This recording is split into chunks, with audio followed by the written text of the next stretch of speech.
The coffee had gone cold 2 hours ago. I registered it the way I registered most things now, as a data point, logged and filed, with no change in output. The mug sat at the corner of my desk where it always sat, positioned so my elbow wouldn't catch it when I reached for the next file. 3 years of this work had optimized even the small things. I marked the rapier for 18% armor reduction and moved on to the next vessel in the queue. The escort frigate Constant would lose her outer hull plating from frames 40 through 72. The patrol cutter Sile would surrender her dorsal sensor array and the armor backing it. These were easy decisions, mathematically clean. The ships would transit Wayline 7 lighter than they entered, but they would transit intact. The harder decision sat in a separate file on my desk, a cargo hauler called the Heavy Lift. 412 souls aboard, mixed crew and refugees. 62,000 tons of structural mass that the convoy could not afford to keep and could not afford to lose. My matrix had run the numbers 11 times, and 11 times the Heavy Lift had emerged as the optimal candidate for full structural reduction. The term we used for cutting a ship down to her spine and engines, stripping away everything habitable, relocating her people to vessels already packed beyond comfortable capacity. The Heavy Lift would enter the gate as a ship. She would exit as a framework, barely capable of station keeping, months of rebuild away from carrying cargo again. I signed the designation order and added it to the conference file. My office aboard the Judicator was small by flag officer standards. I had requested this when Admiral Breck assigned me to the Sacrifice and Allocation section. The formal name was Fleet Mass Compliance, but no one used it. A smaller office meant fewer visitors, fewer opportunities for people to sit across from me and make their cases. The decisions came from mathematics, not negotiation. The smaller the room, the easier it was to keep that boundary. The summons chime sounded at 0840. Fleet conference in 30 minutes, main briefing compartment. I gathered my files, poured the cold coffee into the recycler, and left. The corridor outside my office was busy with morning watch traffic. Crew members moved past with the careful non-attention that had become standard. No one saluted. I had requested that exemption 2 years ago, and Breck had granted it without comment. Salutes drew eyes. Eyes led to conversations, and conversations led to people asking me to reconsider their ship, their crew, their particular situation. I walked the 200 meters to the briefing compartment at a pace calibrated to arrive neither early nor late. The Judicator was the convoy's command ship, a former battlecruiser that had shed her own mass through 41 previous transits. Her corridors were narrower than they had been at the war's start, her compartments smaller, her crew quarters compressed into spaces that would have been considered inhumane in peacetime. But she still had corridors. She still had compartments. That left her better off than most. The briefing compartment held 30 seats arranged in a shallow amphitheatre facing a central display tank. Admiral Breck sat in the front row, flanked by her operations chief and the convoy's chief engineer, Hallam. Behind them, the captains of the escort line filled 2 rows.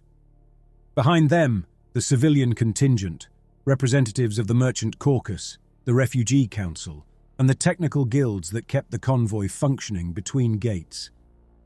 I took my seat at the side of the room, where the Sacrifice and Allocation section always sat, close enough to present, far enough to watch reactions. Breck opened the conference without preamble. Wayline 7 transit in 46 hours.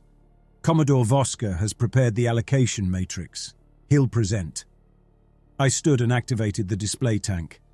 The convoy appeared in miniature. 217 vessels arranged in transit formation. Color coding marked each ship's current mass profile. Green for within tolerance, yellow for marginal, red for deficit. The gate's toll projection is 6.3% of convoy mass, I began. Standard variance plus or minus 1.2%. Total sacrifice requirement, approximately 900,000 tons. I highlighted the first tier of designations. Escort frigates Rapier, Constant, and Sail will undergo partial armor stripping. Combined contribution 240,000 tons. Patrol cutters Marsh and Devlin will surrender sensor arrays and backing structure. Combined contribution 80,000 tons. The display shifted to the second tier. Cargo vessels Temperance and Safeport will undergo standard reduction, losing outer hull sections and non-essential internal framing. Combined contribution 360,000 tons. I paused. The third tier was always the difficult one.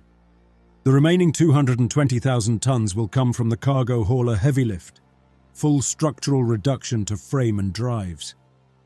The silence in the room had a particular quality. I had heard it 41 times before, at 41 previous conferences, when the Matrix demanded that a ship become something less than a ship. Captain Sorn and her crew will be relocated to vessels with available capacity prior to transit.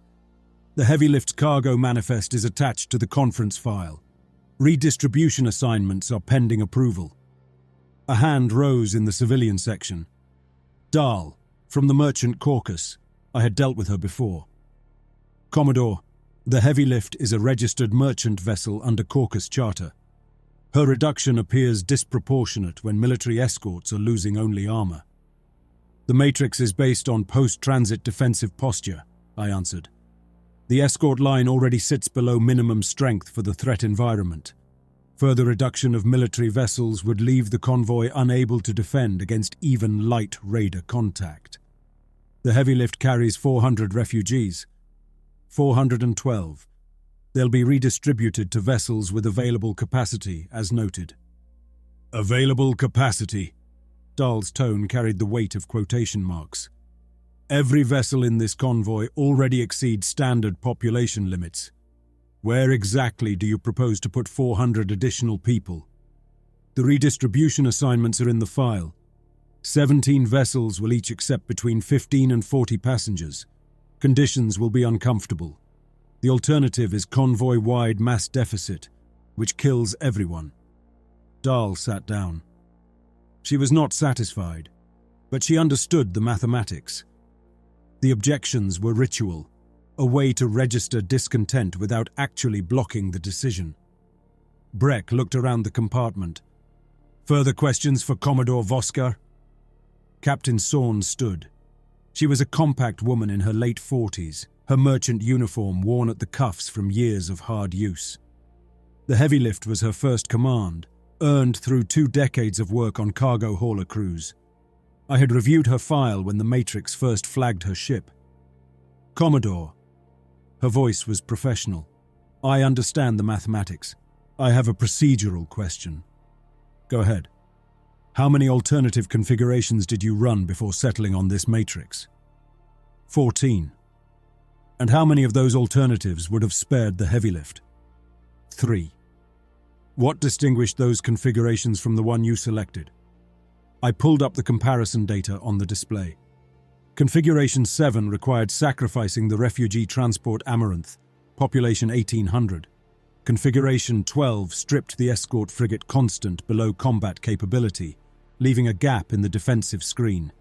Configuration 14 distributed the toll across 11 smaller vessels, requiring partial reduction of each, with cumulative crew displacement exceeding 600 and higher logistical complexity.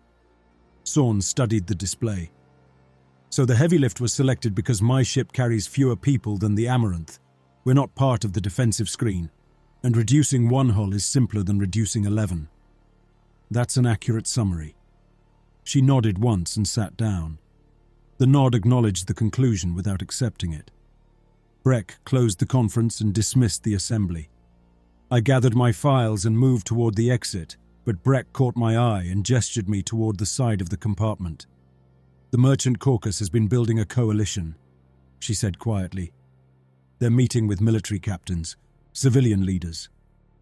The argument is that your matrices consistently protect warships at the expense of civilian vessels. The argument is wrong. Military vessels bear proportionally higher armor reduction in 73% of transits. The heavy lift designation is an outlier driven by specific mass requirements. I know, you know, They know if they bother to read the files, but they're not interested in the files. They're interested in the pattern they think they see. Breck's face held the fatigue of 3 years of impossible decisions. I'm telling you this so you aren't surprised when the next transit generates more objections. And the one after that. Objections are acceptable. Interference with the Matrix is not. No one is interfering. Yet. She turned away. 46 hours, Commodore. Make sure the heavy lift is ready. I spent the next 4 hours in my office, finalizing redistribution assignments and coordinating with the stripping crews who would begin work on the designated vessels. Crew manifests, cargo inventories, mass calculations down to the kilogram. The convoy's survival depended on precision, and precision required paperwork. At 1400 hours, I left my office to inspect the stripping crews preparing the Judicator's own outer sections for the transit toll. Even the command ship surrendered mass at every gate, though less than most. Breck had argued successfully that maintaining flag communications and coordination capability was worth the additional tonnage. The argument was sound. It also meant the Judicator still had corridors wide enough to walk comfortably, while other ships had reduced theirs to crawlways. The stripping crew was working in Section 47, an outer compartment that had once been a secondary weapons bay. The guns were long gone, surrendered to Wayline 19 3 years ago. Now the compartment held only framework and armor plating, and the crew was marking the sections that would be cut away. I watched them work for several minutes. 8 people in vacuum suits, moving through the compartment with torches and measurement tools, tagging armor sections with mass figures and cut lines. This was the 42nd time they had done this work.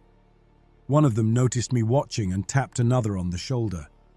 The second worker turned, and I recognized the posture before I saw the face. Rigid, controlled. The body language of someone forcing themselves not to react. She was from the heavy lift, one of the crew members already reassigned in anticipation of the reduction. Her name was on my redistribution manifest somewhere, one entry among 412. I held her gaze for a moment, then moved on. At 1800 hours, I took a shuttle to the heavy lift. Protocol allowed a full structural reduction to be conducted entirely through remote coordination, with the ship's captain managing evacuation and stripping teams arriving after the vessel went empty. Early in my assignment, I had established a different practice, attending every full reduction in person.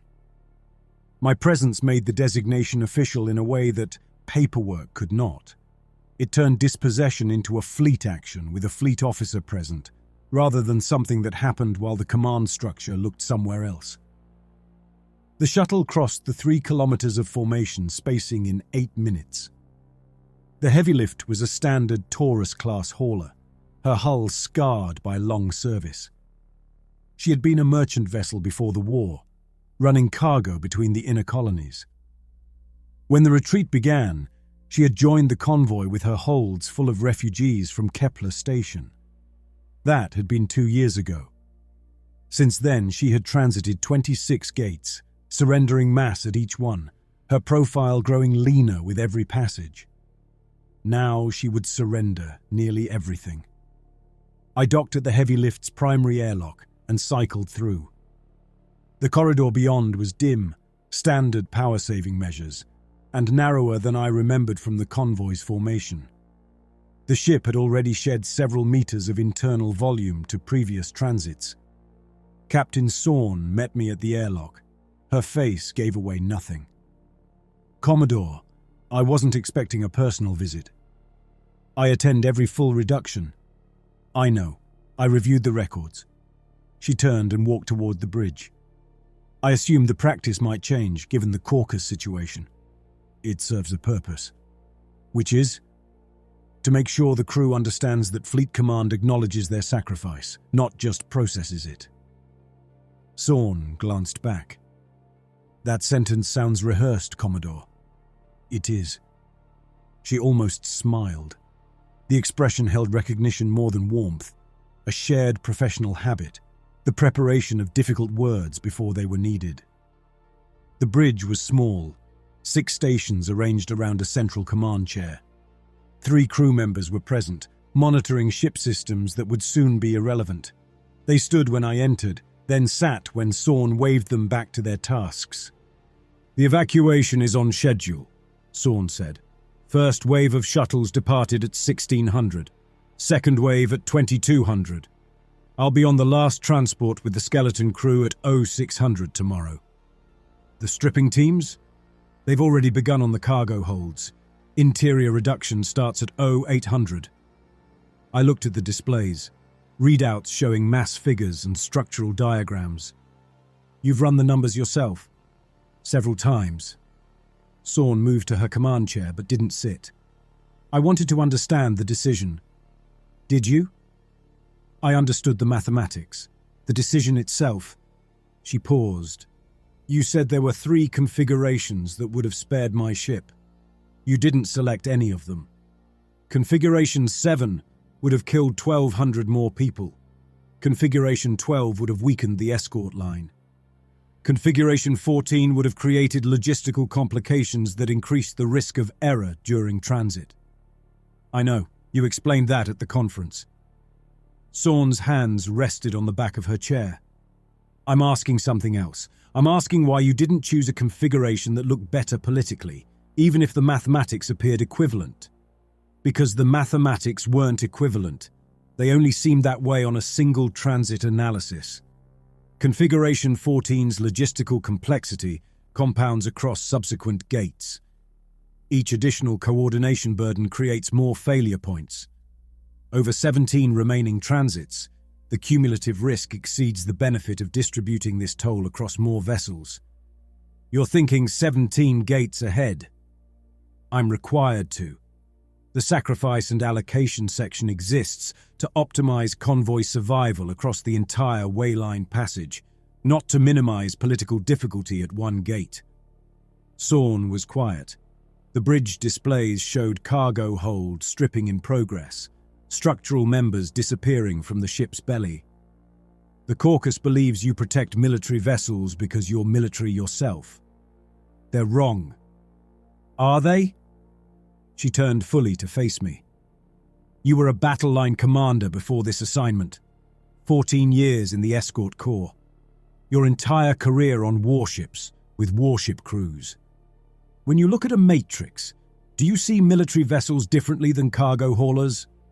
Bias is always possible. That's why the matrices are mathematical rather than discretionary. The numbers don't factor in my history. Numbers are chosen by people. The parameters of your calculations, the weights you assign, those reflect decisions you made." "Yes." "So when you weighted post-transit defensive posture above crew displacement impact, that choice came from you." "It came from a decision I made 3 years ago, when Admiral Breck assigned me to this section. She asked how I would approach the work. I told her that a convoy without a defensive screen would be destroyed long before it reached Wayline 17. She agreed. The weighting followed from that conversation. "And the heavy lift is marked down because of a weighting decision set before you ever saw my ship?" "Yes." Sorn nodded slowly. "Thank you for at least being honest about that." I didn't respond. There was nothing useful to add. The stripping took most of the night cycle. I stayed aboard the heavy lift, observing from the bridge as the teams worked through the ship's structure. Cargo holds first, then interior compartments, then outer hull sections. Each piece cut away dropped the mass readings on the displays, a countdown measured in tons instead of hours. Sorn remained on the bridge as well, watching her ship be dismantled. We rarely spoke. Words could not alter what the teams were doing. At 0300, I walked through sections already stripped. The cargo holds were empty, the internal framework exposed, the walls that had separated compartments reduced to skeletal outlines. Refugees had slept here 2 years ago. Families had carved spaces among the cargo containers, hung blankets for privacy, built small routines in the midst of flight. Now the holds were voids. The personal traces had gone with the structure that contained them. I returned to the bridge. Sorn still watched the displays. "You should sleep," I said. "I'll sleep on the transport." She didn't look away. "You could leave. The stripping will proceed whether you're here or not." "I know." "Then why stay? Leaving would feel worse." She turned at that and looked directly at me. "Worse for who? Me, my crew." "For me." Sorn's expression changed. Recognition again, of something she did not name. "The caucus calls you a monster, a machine in a uniform. They say you make these decisions without feeling anything." "What do you say?" "I say, you're here when you could be somewhere else." She looked back at the displays. "That suggests you feel something. I just don't know what." I didn't answer. I wasn't certain of the answer myself. The transit began at 1100 hours. I was back aboard the Judicator by then, on the bridge with Admiral Breck and her operations staff. The convoy had formed into transit configuration, 217 vessels arranged in a pattern that distributed mass according to the gate's known requirements. The heavy lift held position near the rear of the formation, her reduced profile barely visible on the tactical display, a ship-shaped outline containing almost no ship. "Threshold approach in 5 minutes, the navigation officer reported. Breck acknowledged and turned to me. "Mass compliance?" I checked my display. All vessels within tolerance. Contingency designations standing by. 2 escort cutters had been flagged as emergency sacrifice reserves in case the gate's toll exceeded projections. Wayline 7's historical variance ran low, but variance never reached 0. Then we proceed. The convoy entered the gate. The Wayline system was ancient, older than the war, older than human expansion, older than any record we had found. The gates had been here when the first survey ships arrived, vast rings of unknown material positioned at precise intervals between dying suns. No one knew who had built them or why. We knew only that they created passages through space that would otherwise take centuries to cross, and that they demanded payment in mass for every transit. The payment was automatic and involuntary. Ships that crossed the gate's threshold felt the pull immediately, a force that drew matter from their structures according to calculations we could not fully model. Armor plating sheared away, hull sections crumbled. Anything not firmly anchored was pulled toward the gate's center, compressed, consumed. The stripping we performed before each transit was damage control. By reducing mass in controlled ways, we steered the gate's pull toward what we had already designated, instead of letting it tear chunks from vessels at random. On the Judicator's bridge, I watched the mass readings drop. The outer hull sections we had weakened peeled away now, pulled into the gate's mechanism. Similar patterns rippled across the fleet, the designated armor reduction proceeding as planned. "Heavy lift transit stable," the operations officer reported. I checked the hauler's profile. Her reduced frame held together. The gate's pull found almost nothing left to take. Spine and engines emerged from the threshold intact, exactly as the mathematics had predicted. 217 vessels entered the gate, 217 emerged. The toll had been paid. I logged the transit as successful, mass variance 0.4% below projection, within acceptable parameters. The heavy lift appeared on the tactical display as a bare skeleton that would need months of reconstruction before she could serve as a hauler again. Captain Sorn rode one of the refugee transports now, her command reduced to a framework that could not fight, carry, or shelter anyone. Admiral Breck dismissed the bridge crew to standard watch. I returned to my office to begin the allocation matrix for Wayline 8. The summons came 2 hours later. Sorn waited in the corridor outside my office. She had changed out of her captain's uniform. There was no ship to captain anymore, into the plain clothing of a refugee awaiting reassignment. Without the uniform, she looked older, smaller, like someone waiting for news in a hospital corridor. "Commodore." Her voice stayed calm, but something underneath had changed. "Captain." "I'm not a captain anymore." The heavy lift exists as a legal entity, but there's nothing to command. She glanced at my office door. I wanted to tell you something before I'm reassigned. It won't change anything. I just want you to hear it. Go ahead. I don't think you're a monster. I think you're a man who does a job that requires him to make decisions that hurt people. I think you do it carefully and honestly. And I think you'll keep doing it until the convoy reaches the end of the way line, or someone removes you. I waited. There was more. What I want you to understand is that I'll remember who built the matrix that reduced my ship. I'll remember that for years, 3, 5, 10, if we survive that long. That memory will matter someday, not as revenge and not as leverage, simply as a fact. She turned and walked away down the corridor. I entered my office, sat at my desk, and opened the file for Wayline 8. The coffee maker in the corner had finished a fresh pot. I poured a cup and positioned it at the corner of my desk where my elbow would not catch it.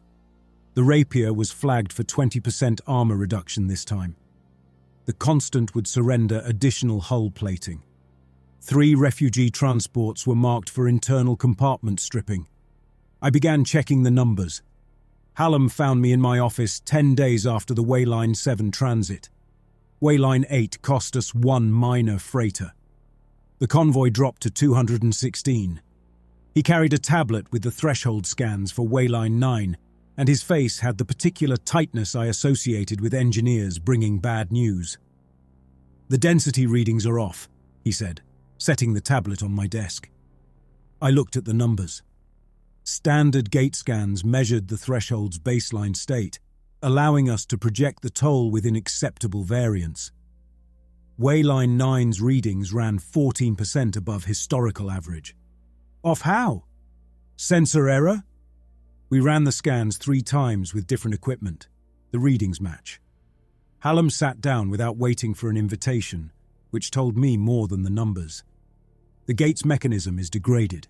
We've seen gradual increases across the last several transits, but this is a step change. The toll projection for 9 doesn't behave like previous patterns. I pulled up the historical data on my terminal. Wayline gates were ancient, and ancient systems failed. The convoy's engineering teams had documented a slow increase in toll variance as we moved along the chain. Outer gates had gone unmaintained longer, their mechanisms drifting further from whatever specifications their builders had intended. Your confidence interval on the projection? Plus or minus 8%, possibly more. Hallam rubbed his eyes. At this point, I'd call our models educated guesses. We can estimate the toll. We can't promise it. Plus or minus 8%.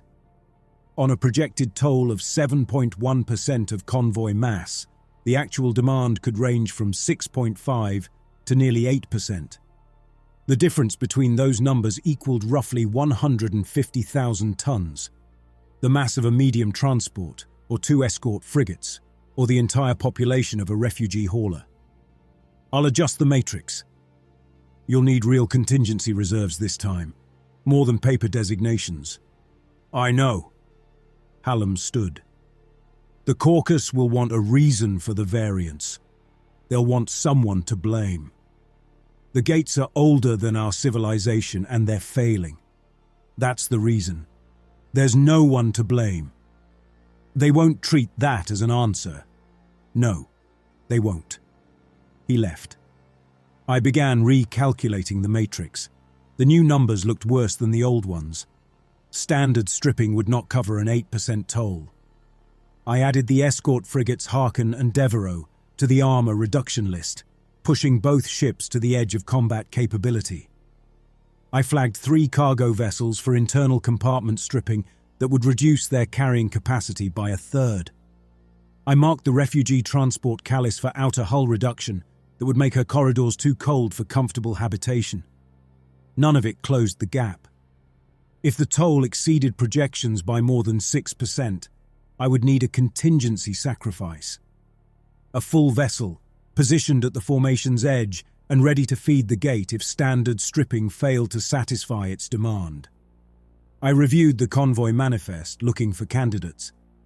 I needed a ship large enough to cover the potential variants, positioned to maneuver into the gate's deepest pull within seconds of the order. The loss had to be survivable for the convoy, not catastrophic to the escort line, not devastating to the refugee population, not crippling to any critical logistics chain. The troop carrier Sumter fit the criteria.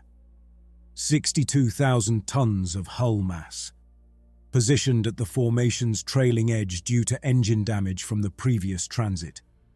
Crew of 44 plus 217 wounded soldiers from rearguard actions that had bought the convoy time to reach the wayline. Plus the convoy's last remaining trauma surgery team. 8 medical personnel this convoy could not replace. I flagged the Sumter as contingency sacrifice and added the designation to the conference file. The fleet conference carried attention earlier ones had not. Admiral Breck opened with the engineering report, letting Hallam explain the variance increase in technical terms most of the room only half understood. The captains absorbed enough. The gates were becoming unpredictable, and unpredictability meant risk. When I presented the allocation matrix, objections began before I finished the first tier. The Harken already sits below minimum armor for her threat profile, Captain Ewan said, the escort line's senior commander. Stripping her further leaves a gap in our defensive coverage. The gap remains acceptable for the toll requirements. The Harken keeps point defense capability and can still screen against light attack craft. And if we encounter anything heavier? Then the Harken's armor level won't matter. Capital-class weapons penetrate escort plating at any thickness we can maintain. Dahl raised her hand. The Callis carries 900 refugees. Reducing her outer hull will make living conditions dangerous during any thermal system failure. The Callis has redundant thermal systems. The reduction removes only the outermost layer. Redundant systems fail, especially on ships stripped repeatedly for 2 years. The alternative is convoy-wide mass deficit. I'm open to other configurations that meet the toll requirement and address your concerns. Dahl offered none. Neither did UN. The objections performed their expected function without resolving into proposals. I moved to the contingency designation. If the toll exceeds projections by more than 6%, the troop carrier Sumter is positioned for emergency sacrifice. Captain Feld has been briefed on contingency protocols. Silence. The Sumter carried wounded soldiers and the convoy's only trauma surgeons. Her designation cut through any claim that I favored warships. I had marked down a troop carrier for potential destruction. Breck called for a vote. The matrix passed, 14-3, with the Merchant Caucus representatives abstaining. After the conference, Breck pulled me aside again. The caucus has shifted their argument. They're no longer saying you favor military vessels. What now? That your office operates without sufficient oversight. That contingency designations give you the power to sacrifice ships on your own judgment, without conference approval. Contingency designations exist because gate variants can't be modeled precisely. If I had to convene a conference during transit to authorize emergency measures, the convoy would die before the vote concluded. I know. I was in the room when we created the doctrine, Breck said. They're not wrong that your authority is unusual. Most fleet commodores don't have the power to send a ship to destruction in real time. Most fleet commodores don't serve as sacrifice and allocation heads. She met my eyes. Make sure this transit goes smoothly, Voska. If we don't need the contingency, this stays theoretical. I returned to my office to supervise the stripping operations. The work filled most of the next day cycle. I shuttled between vessels, inspecting reduction teams, checking mass figures against the matrix. The Harken's crew watched me walk their corridors with expressions I had learned not to engage. The Callis's captain met me at the airlock with a list of complaints I acknowledged and filed. Cargo vessels surrendered internal compartments like crews who had done this too many times to feel anything about it. At 1900 hours, I visited the Sumter. The troop carrier was a battered vessel, her hull scarred by weapons impacts from the retreat. She had been a front-line transport before the war's final phase, ferrying soldiers to battles already lost by the time they arrived. Now she served as a mobile hospital, cargo bays converted into surgical wards, corridors lined with recovery berths. Captain Feld met me at the airlock, young for the role, late 30s, with the drawn look of someone who had not slept well in months. Her uniform carried Medical Corps insignia rather than fleet line, a reminder that the Sumter's original command crew had died during the evacuation of Kepler Station. "Commodore Voska," I read the contingency briefing. "Questions?" "Several. I understand they won't change the designation." "They won't. I can still walk through the reasoning if you choose." "I understand the reasoning.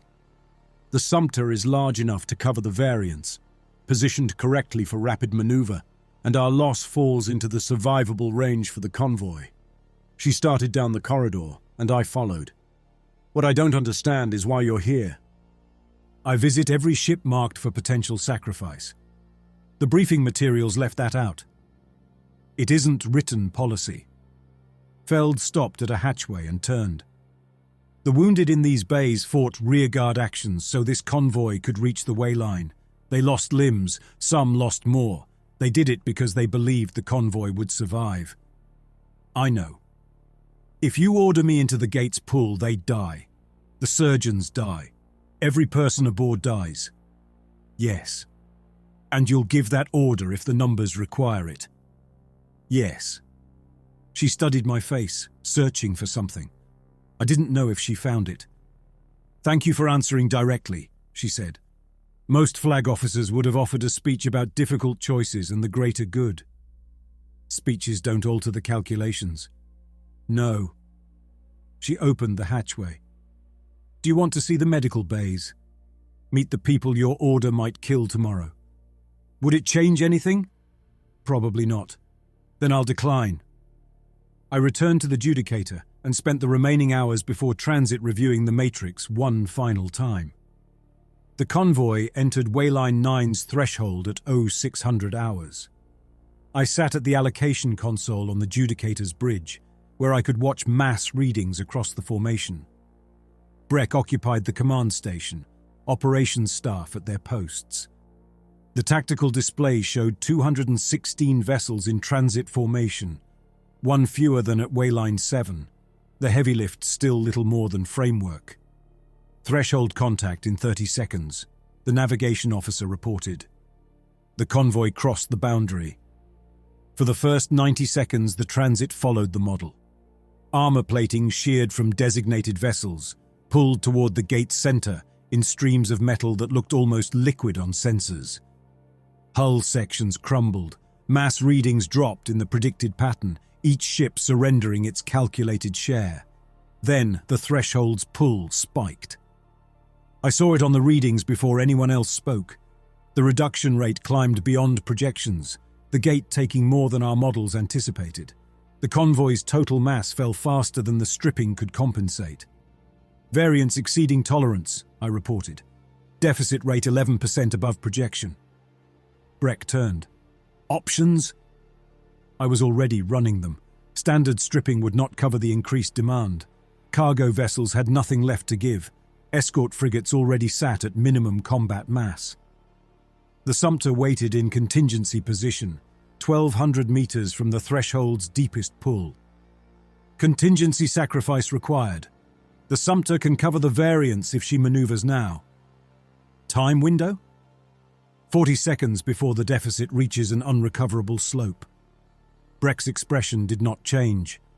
"Make the call." I opened the fleet channel. "Captain Feld, this is Commodore Voska. Execute contingency protocol. I say again, execute contingency protocol." 3 seconds passed. "Acknowledged." On the tactical display, the Sumter's icon swung toward the gate's center, engines flaring at full thrust. The troop carrier accelerated into the pull, already tearing at her hull. Mass readings across the convoy began to stabilize as the gate found a new source of material. Sensor data showed the Sumter's structure deforming under forces beyond human engineering. Her hull compressed inward as the ancient mechanism claimed her. The troop carrier's icon flickered, fragmented, and vanished from the display. The convoy's deficit closed. The threshold relaxed its pull. The gate released us. 215 vessels emerged on the far side of Wayline 9. The Sumpter did not. I logged the transit as successful, variance absorbed within contingency parameters, and waited for what would come next. The summons to Admiral Breck's quarters arrived within the hour. She stood when I entered, which she usually did not. Her quarters were small, flag accommodations had shrunk like everything else, but she had always invited me to sit. This time, she let me remain standing a moment longer. The Merchant Caucus has requested a formal review of the Sumpter decision. I expected that. They're framing it as an unauthorized sacrifice. The conference approved your contingency authority, but you issued the specific order to Feld without further consultation. Consultation would have exceeded the 40-second window. The deficit would have destroyed the convoy. I know. I heard the timing on the bridge, Breck said. The review isn't about whether you saved the convoy, it's about whether you should have had the authority to do it alone. If I hadn't, the convoy would be dead. They know that. They're arguing structure, not outcome. She finally sat and gestured to the chair opposite. Your authority is unusual, Voska. The conference approves your matrices but has no visibility into your real-time execution. From the caucus perspective, you hold life and death powers with little oversight. They're correct about the structure. Cooperate with the review. Present your reasoning. Don't get defensive. Breck looked tired. Whatever the outcome, your next matrix will face scrutiny previous ones didn't. The convoy has changed. Your place inside it has changed. You'll need to adapt or accept replacement. I returned to my office and began preparing my testimony.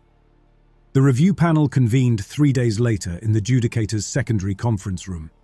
5 members, Admiral Breck as chair, Captain Ewan for military command, Dahl from the Merchant Caucus, a refugee council delegate named Marsh, and the convoy's legal officer, Perrin. I sat at a table facing them, allocation files arranged before me. The room was smaller than the main briefing compartment, more intimate, more like interrogation than conference. Perrin led the questioning. Commodore Voska, describe the sequence of events leading to the Sumpter's destruction. I did. The variance report, the matrix recalculation, the contingency designation, the transit, the toll spike, the 40-second window, the order. At what point did you consult with Admiral Breck regarding the contingency decision? I informed Admiral Breck that contingency sacrifice was required and requested authority to act. She granted it. But the specific order to Captain Feld came from you alone. Correct. The time constraint left no room for further consultation. You stated the deficit became unrecoverable after 40 seconds. How did you determine that figure? Mass decay rate multiplied by threshold distance to the formation's vulnerable ships. At the observed deficit rate, the gate's pull would have begun consuming vessels outside the designation list within 40 to 45 seconds. Dahl leaned forward. Commodore, you've said the Sumpter was the only vessel positioned to cover the variance in time. Did you consider any other options? No, the calculations were unambiguous. No other vessel could reach the deepest pull before the deficit crossed the threshold. And the 217 wounded soldiers aboard? The 8 trauma specialists? Dahl's tone stayed cool. Where did they fit into your calculations? Their presence appears in the contingency file. It did not change the mathematics. So, you ordered the destruction of 261 people, including our only trauma surgeons, based on a set of calculations. I ordered the sacrifice of a vessel whose loss the convoy could survive. The alternative was convoy-wide destruction. That conclusion also comes from calculations. The questions continued for 2 hours. I answered each directly, without elaboration. The panel listened and took notes. Near the end, Dahl asked what I had expected from the beginning. Commodore Voska, if you faced the same situation again, the The same variance, the same deficit, the same 40-second window. Would you make the same decision? Yes. Without hesitation? Hesitation would have cost lives across the convoy, so yes. I watched their faces. Breck's expression stayed neutral. Yuan looked uncomfortable but not surprised. Marsh stared at the tabletop. Perrin made a note. Dahl's gaze hardened. I saw recognition there, an understanding that I would repeat the act as often as necessary, that the mathematics would always take precedence. "Thank you, Commodore," Perrin said. "The panel will deliberate and deliver findings within 48 hours. I gathered my files and left. The findings arrived in 36 hours. I was in my office reviewing preliminary data for Wayline 10. The formal language took effort to pass, but the key points were clear. The panel found that my decision to sacrifice the Sumter was tactically justified and consistent with existing contingency authority. No disciplinary action. However, the panel also judged the current oversight structure inadequate. Effective immediately, all allocation matrices required co-signature from a civilian oversight representative before submission to the Fleet Conference. All contingency designations required advance approval from a joint military-civilian committee. Real-time contingency decisions remained under my authority, but would be subject to mandatory post-action review. In practice, the mathematics wouldn't change. The matrices would still be built. The totals would still need to reach the same numbers. But my freedom of movement narrowed. My decisions would be watched, documented, second-guessed. The next time I sent a ship to its death, someone would be watching over my shoulder. I filed the findings and opened the Wayline 10 allocation file. The work continued. The gates still waited. Dahl arrived at my office at 0700 on the first day of matrix preparation for Wayline 12. Interim civilian signatories covered Wayline 10 and Wayline 11. She carried a tablet, a thermos of coffee, and the intent expression of someone planning to be thorough. The Oversight Committee had assigned her as my co-signature authority, the caucus representative who would review every calculation before the matrix went to conference. I had expected a military officer. Instead, I had Dahl, who had questioned me at every conference since Wayline 7. "Commodore," she set her tablet on the corner of my desk. "I've reviewed the preliminary scans. The variance projections are worrying." "They are. I'd like to walk through your methodology from the beginning. The committee wants to understand how you weight competing priorities." I pulled up the allocation framework.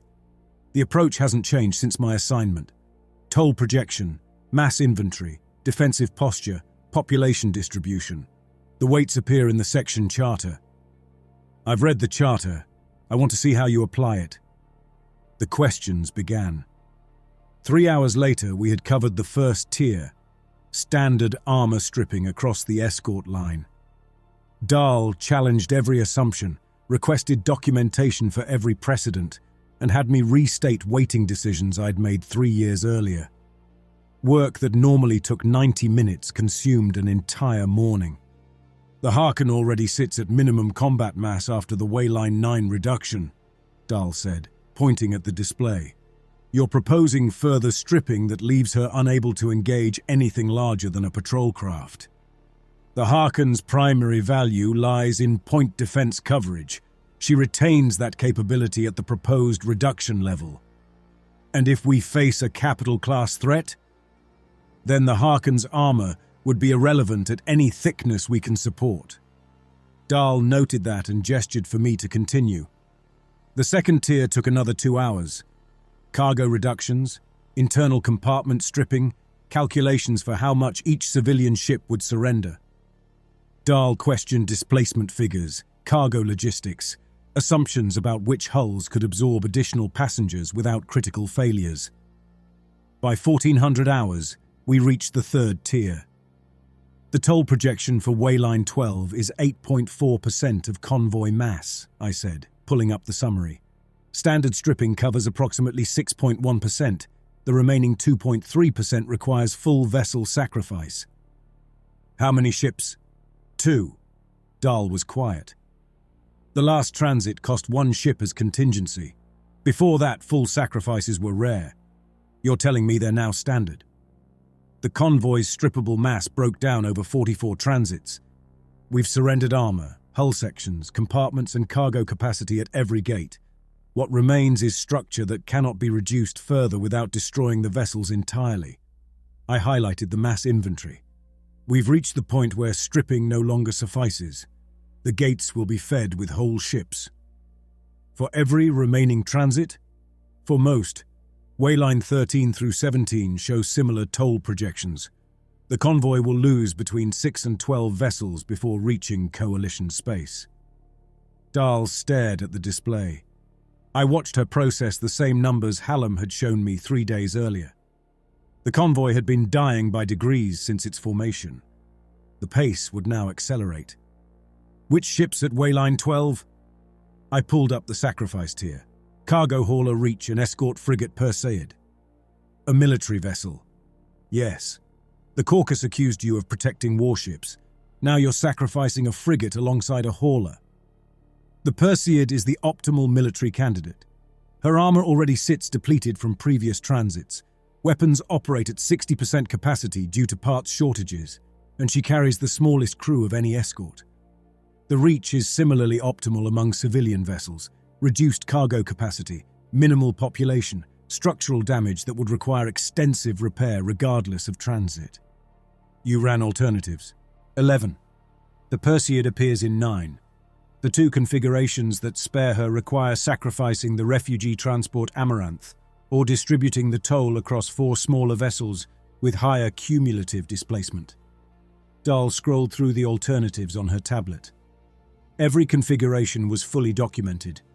Every assumption, every calculation, every choice written down for committee review and future judgment.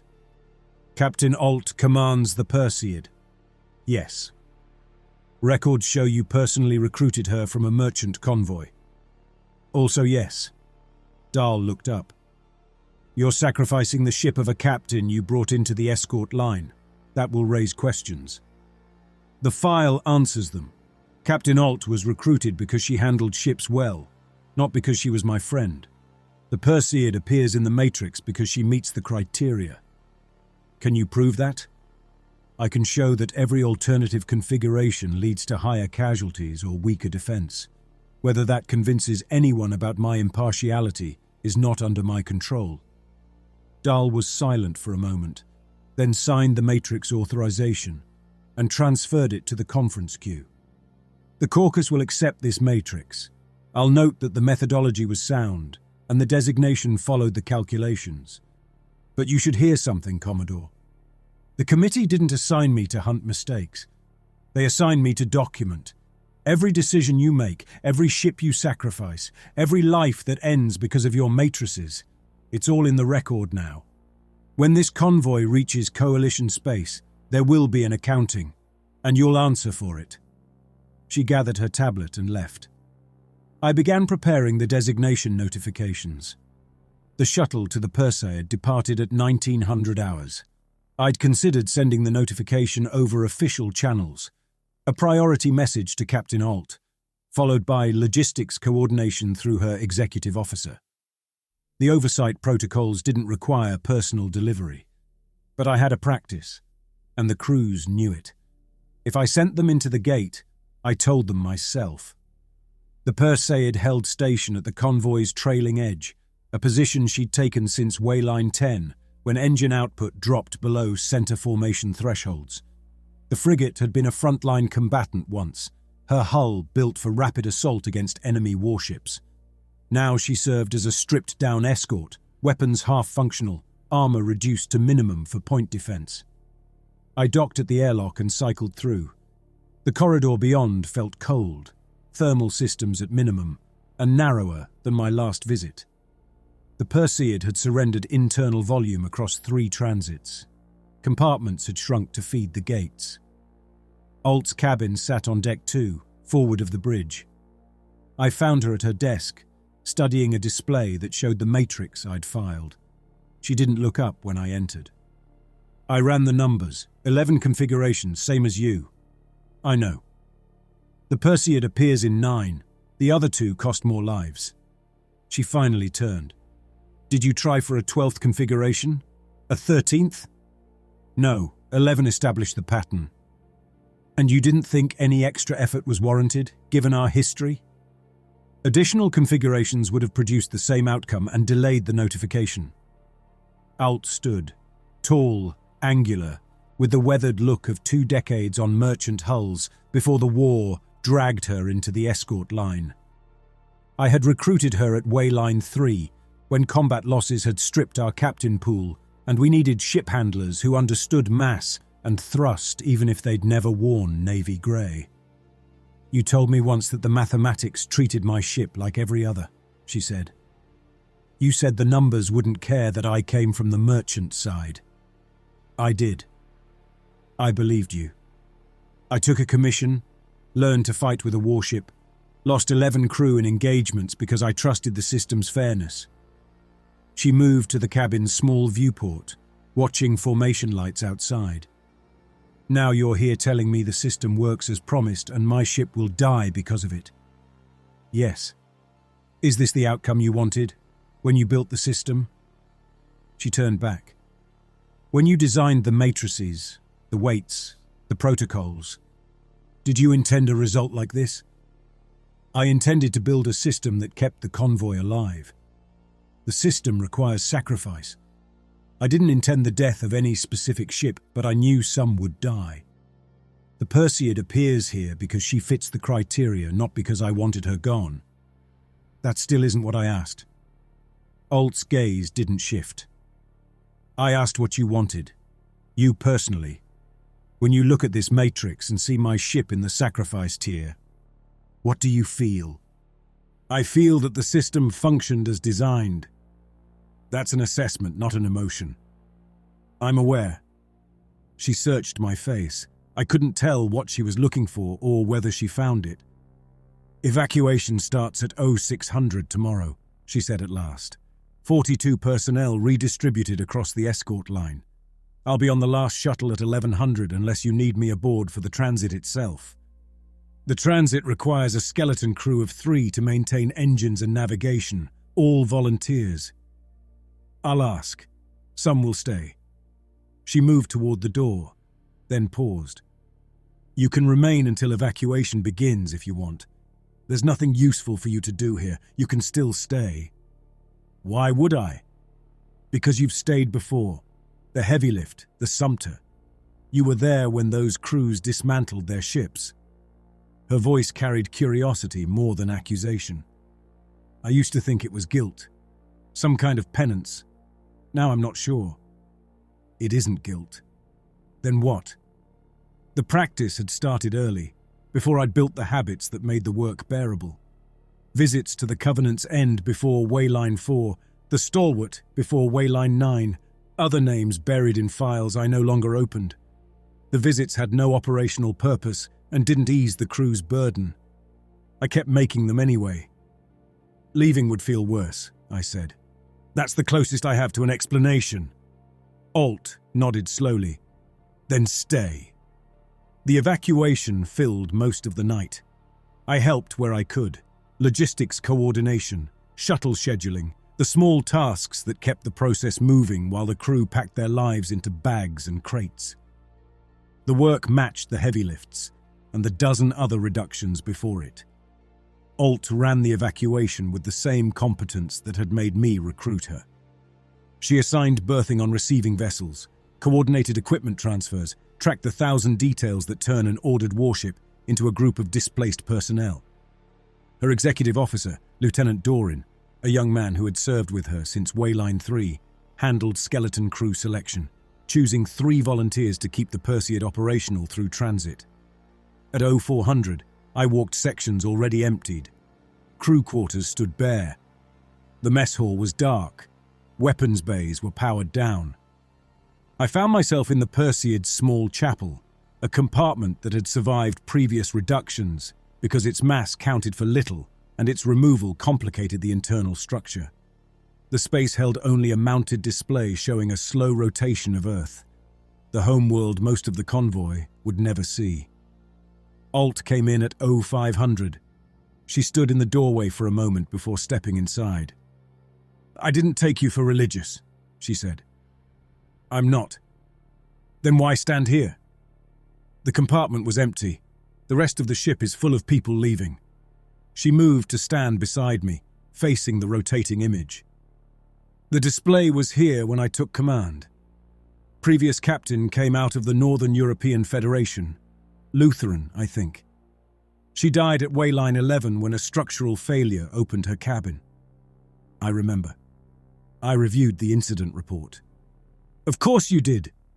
Alt's tone held more fatigue than bitterness. "Did you know her?" "We spoke twice. I logged her death as equipment failure secondary to cumulative transit stress." "That's one way to put it." She turned away from the display. "We're ahead of schedule. Last shuttle leaves at 10:30 instead of 11. Skeleton crews briefed and ready." "You're not staying with them?" "No. Lieutenant Doran volunteered for command. He's young enough to think dying on his own bridge matters more than dying in a refugee berth." She paused. "I tried to talk him out of it. He has family on the Amaranth." "The Amaranth would have gone instead of the Perseid under Configuration 7. "I know. I told him. He said his choice remains his own and his family would understand." Her voice grew quiet. "I doubt they will." But I stopped arguing. There was nothing useful to offer. I kept silent. The last shuttle departed at 10:32. I watched the Perseid shrink in the viewport as we pulled away, her running lights still active, engines idling at station keeping thrust. Doran sat on her bridge with 2 volunteers, a weapons technician and an engineering mate who had served under Alt since the convoy formed. They would maintain course until the gate took their ship. Alt sat across from me, watching the same viewport. The other evacuees filled the remaining seats, 40 people leaving the hull that had contained their lives for 3 years. No one spoke during the short flight back to the Judicator. The convoy entered Wayline 12's threshold at 1400 hours. Oversight protocols kept me from the bridge. I filed pre-transit confirmation from the allocation office instead, certifying that all designated vessels were in position and all crews had received their status. Dahl watched from the chair she had claimed over the past weeks, her tablet tracking each confirmation. "The Perseid and Reach are in sacrifice position," I reported. "Skeleton crews aboard both. Evacuations complete." "Confirmed." Dahl tapped her tablet. "The committee has reviewed the final matrix. They've lodged no objections." "Then we proceed." The transit began.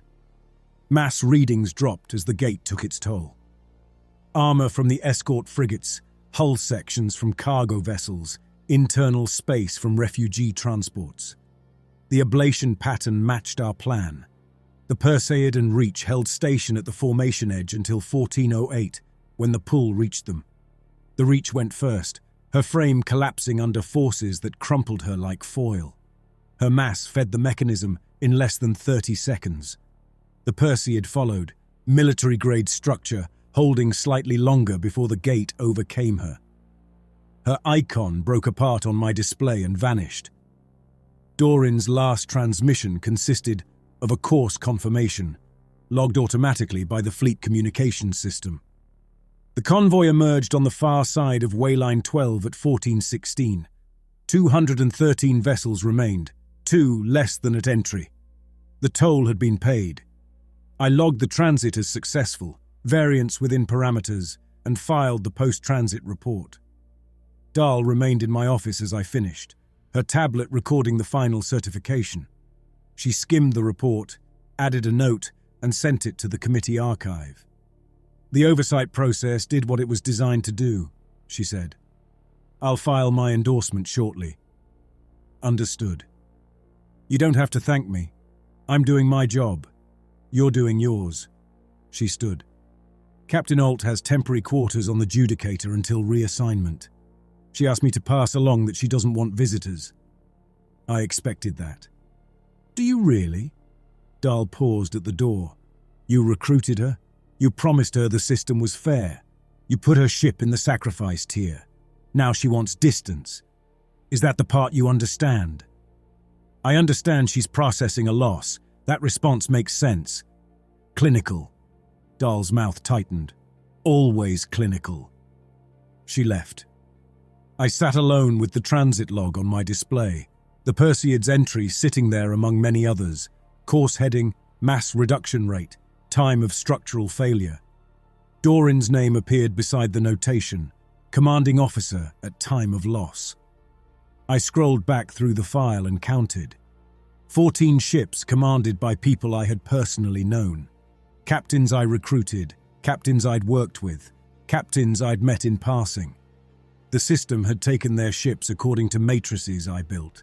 14 people who had trusted the process, or trusted me, or simply had no alternative. I closed the log and opened the preliminary data for Wayline 13. In the 18 days following the Perseids' destruction, the convoy crossed Waylines 13 through 16. Each transit took ships. The matrices required it, and I constructed them. Dahl sat in my office for every calculation, her tablet recording the process, her signature authorizing each sacrifice. The escort frigate Harkin at 13, cargo haulers, Temperance and Dockfall at 14, 2 refugee transports at 15, the Clarity and the Endurance, 800 people forced into vessels that had no room, a patrol cutter, a fuel tender, the relay tender Kite, and the salvage tug Hearth at 16, their loss thinning the defensive screen to the point where a determined raider could have punched through without much resistance. 204 vessels remained when Hallam brought the scans for Wayline 17.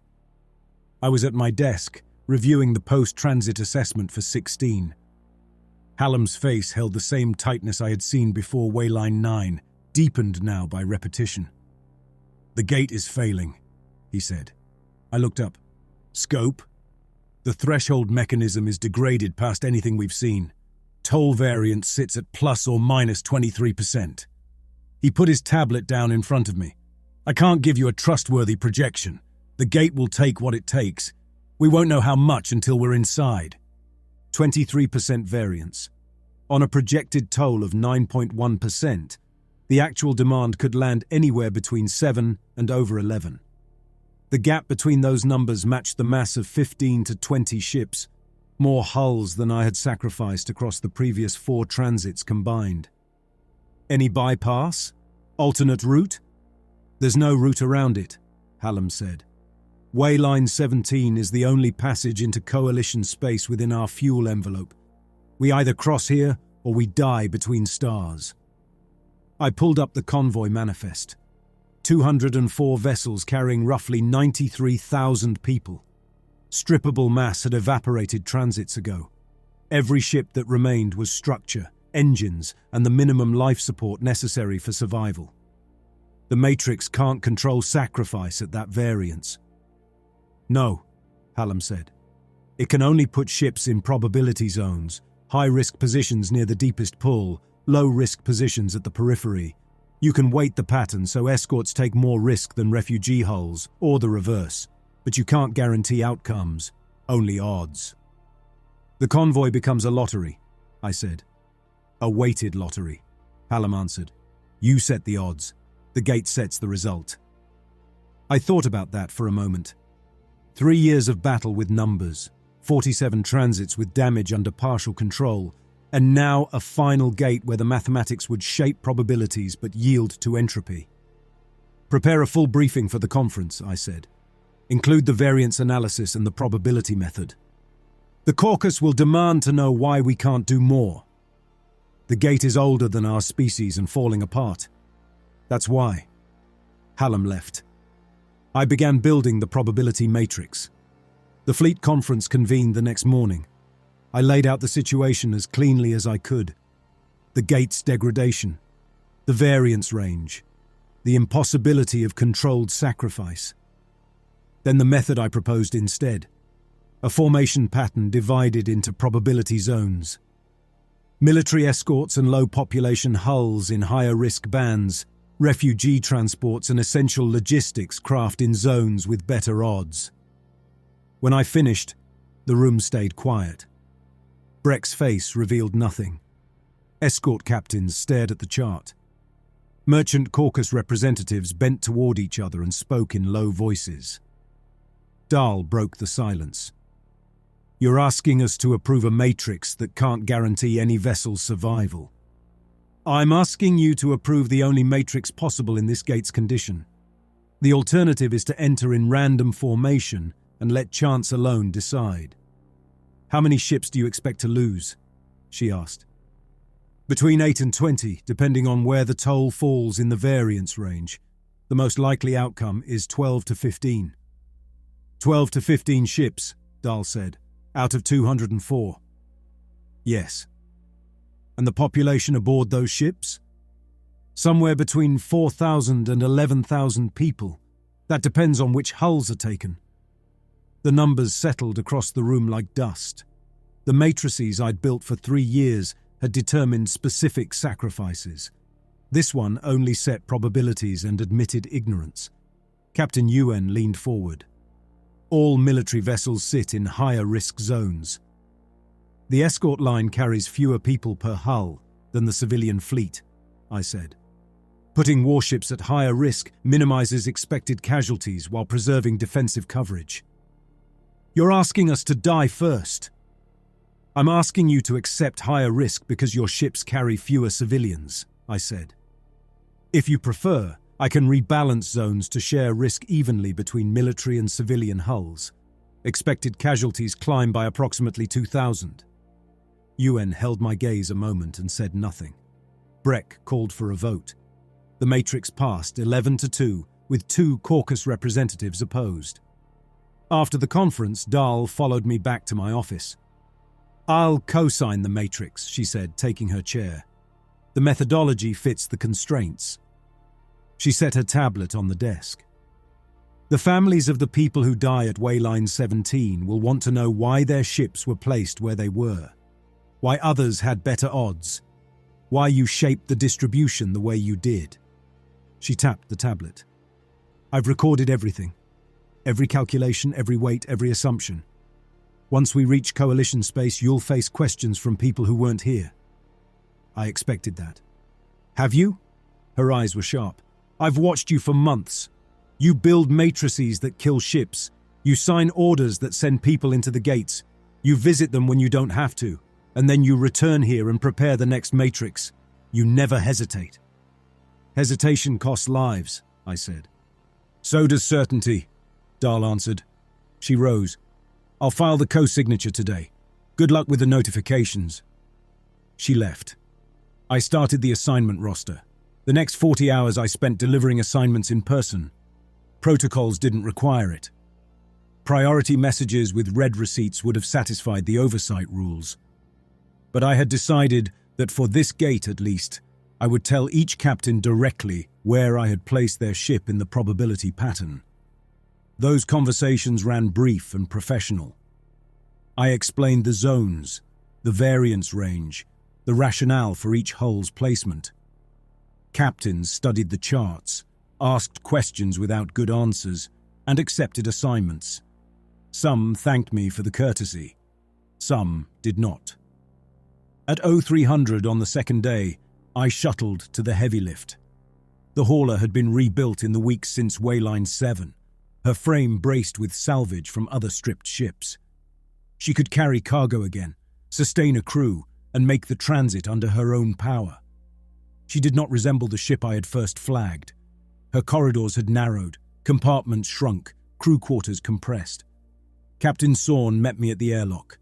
Her merchant uniform had given way to convoy standard clothing, the same plain fabric most of the refugees wore. The war had worn away visual distinctions. Commodore, she said. Captain, you've seen the zone assignment. High-risk band, trailing edge. She started toward the bridge. I followed. The heavy lift carries 47 people now. Low population, patchwork structure, questionable long-term integrity. We're an efficient high-risk choice. Yes. You don't need to explain the numbers, she said. I've watched your work for 2 months. She stopped at the bridge hatch without opening it. I told you once I would remember who built these matrices. Do you remember that? I do. I thought it would feel different once the Matrix finally put my ship into a risk band like this. I expected anger or fear. She looked at me. Instead, I feel tired. 3 years of transits, 3 years of watching other ships go ahead of me. I always knew the pattern would swing around. Now it has, and fatigue is all that's left. The heavy lift isn't marked as a guaranteed sacrifice, I said. She sits in a high-risk zone. That's not the same thing. In a gate with this variance, the difference feels thin, Sorn said. You're not choosing specific deaths anymore, Commodore. You're arranging probabilities and seats. I didn't argue. She was right. I came to deliver the assignment personally, I said. I've done the same for every hull. I heard. She opened the hatch. You can stay to watch preparations or go back to your office and wait. It won't affect the result. Do you have a preference? I'd prefer my ship survive, she said. Beyond that, the details don't matter. She stepped through the hatch. I returned to the shuttle and moved on to the next captain. The convoy entered Wayline 17's threshold at 0900 on transit day. I occupied the allocation console on the Judicator's bridge, where I had sat for every previous transit. Dahl stood near the back with her tablet. Breck held the command station. The tactical display showed 204 vessels crossing into the ancient structure's reach. The gate's behavior diverged from our models at once. Threshold density fluctuated in patterns that bore no resemblance to previous scans. The pull surged, relaxed, surged again.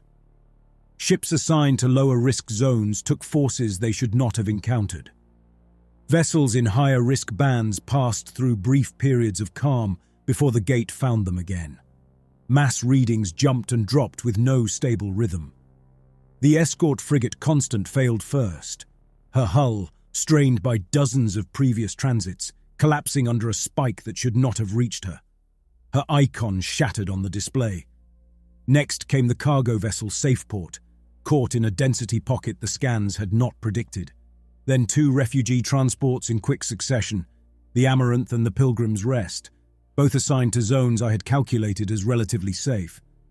I had no orders to give. The matrix was fixed, formation locked. Probabilities collapsed into outcomes. The gate accepted or rejected ships according to its own broken logic. All that remained for me was to watch and count. The heavy lift's icon flickered at 0914. Her mass readings plunged as the gate's pull bit into her repaired frame. The reinforcement from salvaged hulls did not matter. The stresses fell beyond anything her structure could bear. She occupied a high-risk band because I had put her there, and now the gate chose her. Captain Sorn did not send a last transmission. The heavy lift vanished from the display in a clean break, joining the 46 ships I had watched disappear before her. The transit lasted 11 minutes. When the convoy emerged into Coalition space, 204 vessels had become 193.